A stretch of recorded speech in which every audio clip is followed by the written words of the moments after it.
Welcome to the Kent Lapp Podcast. You mentioned somewhere that maybe it was in our text back and forth about you actually think that entrepreneurs and business people should read more fiction than nonfiction. That's an interesting thought. Why? Yes. So if you want to become a better writer, it's one of the first things you do. And every writer, I don't care who it is, will tell you to do this. I've yet to come across a great writer that says, don't read great writing. Stephen King would read, when he was in his prime, close to 100 books a year. Now I think it's more like 70 because he's getting up there in age. But if you want to be a great writer, or if you want to just, let's say not even a great writer, but you're an entrepreneur and you want to hone your writing skills, it's really important to get good taste, right? I mean, I think at the base of being a great podcaster or an entrepreneur, first and foremost, you have to develop a good taste on what products sell, what makes a good podcast episode. Because until you have that taste, you have nothing to judge what you're doing. Yeah. Right. And so what I see a lot with business books is they're just really poorly written, right? A lot of times the person on the cover isn't the one writing it. It's some... Yeah, a lot of times. Yeah, they've hired some book agency, which there's nothing wrong with that, but it's a ghostwriter, and it may not be the best ghostwriter, and they're not super well written, right? And but when you read something from Hemingway or Steinbeck or Rupi Kaur or Virginia Woolf or some of these fiction writers, I mean, you're reading.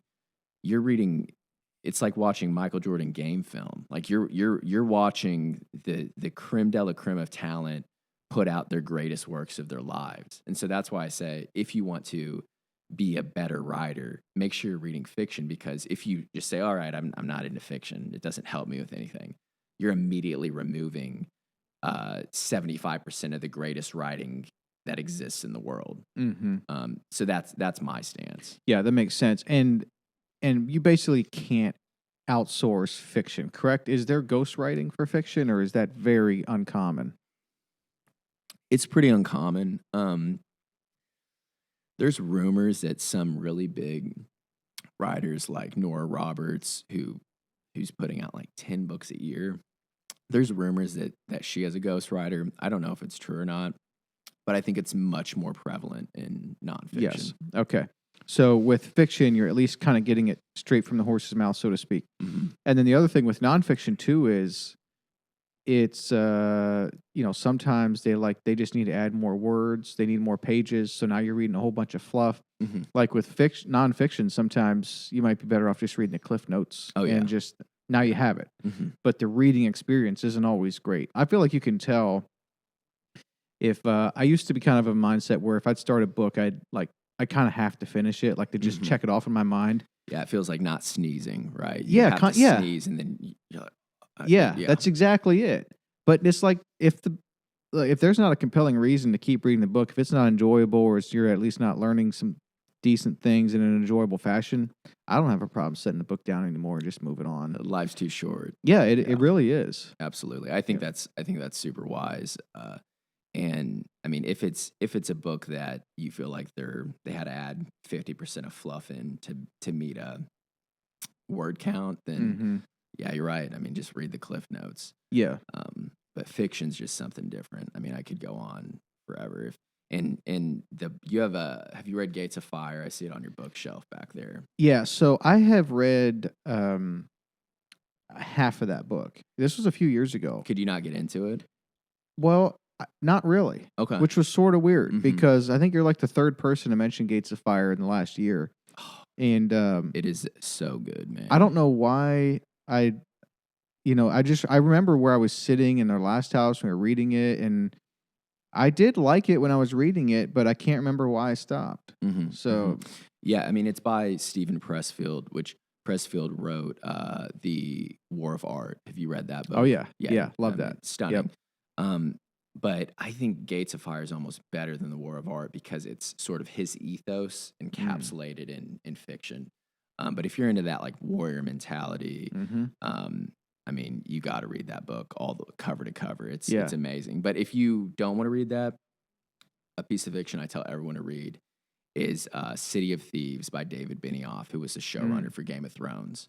Oh, okay. Mhm. Okay. I've seen Game of Thrones, and I think that book will go down in history as his greatest masterpiece, Oh, even okay. over Game of Thrones. Oh, But it's okay. short, maybe 200 pages, and most people I recommend it to read it in 1 to 2 settings. Okay. Yeah. City of Thieves. Mhm. You jot that down, Andrew? I forgot to. I don't have my notepad and pen, which I normally have. But the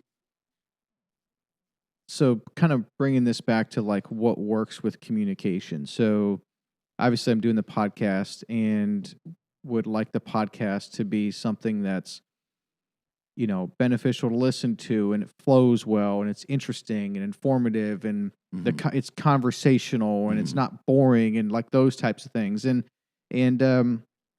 so like you're saying reading fiction would help with that. It Mhm. would help kind of, because another thing that I've just like in general want to improve my communication over time. I've always been fascinated by good communication, speaking, writing, whatever it is. Like the ability to craft words in a certain way to change hearts and minds that's really like that's so cool when you think about it. Like that's underselling it, but it's such a powerful thing. Um, like animals don't really have that, at least to the level that we have. Like to be able to put words together in a certain formation, using certain pauses, and then speeding it up, and then emphasizing different things. Like the ability to like change, like craft words in a way that changes hearts and minds is really, it's a really interesting, compelling thing. Mhm. So like in general, I'm always looking for kind of ways to improve that, whether it's an email. Like I just want the communication to be decent. Mhm. You're saying reading fiction helps with that.